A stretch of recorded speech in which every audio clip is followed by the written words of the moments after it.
This is Real News Media TV, coverage you can trust. Please like, share, subscribe, and hit the notification bell. Select all for daily news updates. Good morning, my Real News Media TV family. Thank you so much for tuning in this morning, and I'm wishing for everyone a wonderful and productive day. And in the news this morning for February 22, 2023, 2 dead, 12 injured after vehicles overturned on Winston Jones Highway. The Manchester police have confirmed the deaths of 2 people and the hospitalization of 12 others following a vehicular crash along the Winston Jones Highway in the parish on Tuesday night. According to preliminary reports, approximately 9 p.m., 2 public passenger vehicles were traveling along the highway when the vehicles got out of control and overturned. There's no information yet on what caused the drivers to lose control. One of the deceased has so far been identified as a porter at the Mandeville Regional Hospital. At least one of the injured persons is said to be in critical condition. Man killed, cop injured in St. Andrew shooting. A man is dead and a police sergeant injured after they were shot by gunmen in Union Gardens, St. Andrew Tuesday evening. The cop, who is assigned to the Hunts Bay Police Station, was taken to hospital. He was shot in the abdomen. Commanding officer for the St. Andrew South Division, Senior Superintendent Kirk Ricketts, confirmed that the policeman is in hospital, but that his condition was unknown. The dead man has not yet been identified. Hairdresser among 3 arrested for scamming. A 19-year-old hairdresser was among 3 persons arrested and charged in Hanover on Tuesday for lottery scamming offenses in 2 operations carried out by investigators assigned to the Lottery Scam Task Force, which is based in Montego Bay, St. James. According to police reports, the 3 persons, who are all from addresses in Orange Bay, Hanover, were charged with possession of identity information and the possession of access devices. In the first of the 2 operations, which was carried out at approximately 4:30 a.m., a 2-bedroom dwelling house, which was occupied by a man and a woman, was searched. During the search, 2 cellular phones belonging to the man were found to be populated with names, addresses, telephone numbers, and bank information of persons residing overseas. The man and the woman, identified as 27-year-old Dina Vassiana and 19-year-old hairdresser Amoya Smith of Church Lane in Orange Bay. The date for their first appearance in court has not been finalized.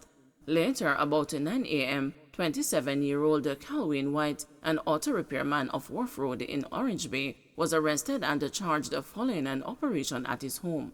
During a search of his house, 2 cellular phones with photographs of lead sheets were found. Further search revealed Microsoft Excel files populated with names, addresses, telephone numbers, and bank information of persons residing overseas. Lottery scamming remains a serious problem in this parish. Despite the success, we have been arresting scammers, said Superintendent Sharon B. Put, the commanding officer for the Hanover Police Division. Last year, we arrested 23 persons for scamming, and so far, 6 have been convicted. In addition, we dismantled 3 major scamming syndicates in the parish. Despite initiatives such as the establishment of the Jamaican Operations Link to Telemarketing Task Force and the extradition of several scammers to face justice in the United States, scamming continues to flourish as the scammers find new ways to beat the system. The Jolt Task Force, which was formally launched in 2009, is made up of the Immigration Customs Enforcement Division of the United States Homeland Security Department, the United States Embassy in Jamaica, the Jamaica Constabulary Force, and individuals from a number of state agencies, including Customs, the Passport, Immigration and Citizenship Agency, the Office of the Director of Public Prosecutions, and the Financial Investigations Division of the Ministry of Finance and the Public Service. Bank employee flees Jamaica after allegedly stealing more than $35 million. The news has been informed that investigators have launched a search for a bank employee who allegedly made off with more than $35 million from a St. Ann-based financial institution.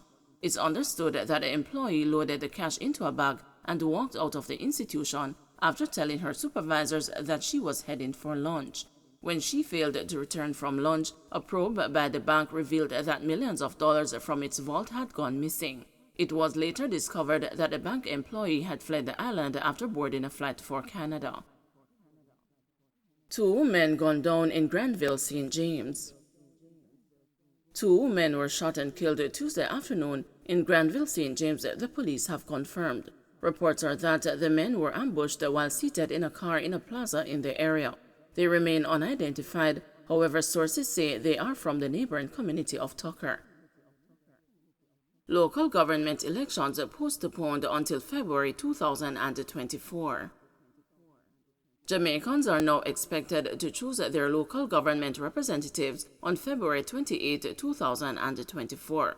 That is barring any major event that could again lead to a further postponement of the local government elections. The elections were postponed for a third time Tuesday afternoon when the House of Representatives approved the Representation of the People Postponement of Elections to Municipal Corporations and the City Municipalities Act 2023. Local Government Minister Desmond McKenzie, in piloting the bill, explained that the postponement was being sought for three reasons, the first of which was to allow further time for continued public consultation on draft legislation to enable Portmore to become Jamaica's 15th parish. But it was the second and the third reasons that drew the ire of the opposition. Minister McKenzie cited the high level of uncertainty in the global economic environment and the prohibitive cost of holding the elections.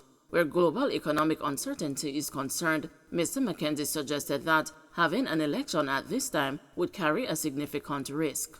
It is carefully considered the position of the government that the holding of the municipal elections at this time will carry a significant risk, diverting the country from these two vital tasks. That is fully accepted.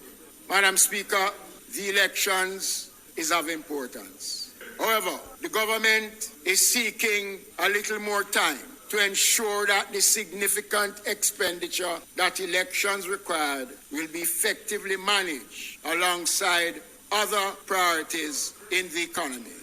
In response to the government's reasons for seeking to postpone the elections, opposition leader Mark Golding pointed to an announcement from Finance Minister Dr. Nigel Clark that revenue from the current fiscal year was $80 billion, more than had been projected. And this coming fiscal year, he has mentioned how much more again is going to be taken from the people. And you can't use 1.3 billion of that to make the people decide who their local representatives should be. It is a disgrace. And we will not support it. Taxi operator charged with kidnapping and murder. The Kingston Western Police have charged a taxi operator accused of kidnapping a group of passengers, killing one of them. Tyrone Millwood, otherwise called Russian, of Caribbean Palm Estate, has been charged with murder, robbery with aggravation, and kidnapping. The incident occurred about 10 p.m. on February 11 along Port Royal Street. Investigators say Millwood, along with two other men traveling in a motor car operating as a taxi, picked up 3 passengers in the downtown Kingston area. The men then reportedly pulled in knives and began robbing the passengers. During a violent struggle, the passengers received multiple stab wounds. It's reported that Millwood and his alleged cronies drove to a location where they abandoned the vehicle with the wounded passengers. One of the passengers died after being stabbed in the neck. The others were treated for their injuries. An investigation later led to the arrest of Millwood. Don't forget to like, share, subscribe, and hit the notification bell. Select all for daily news updates.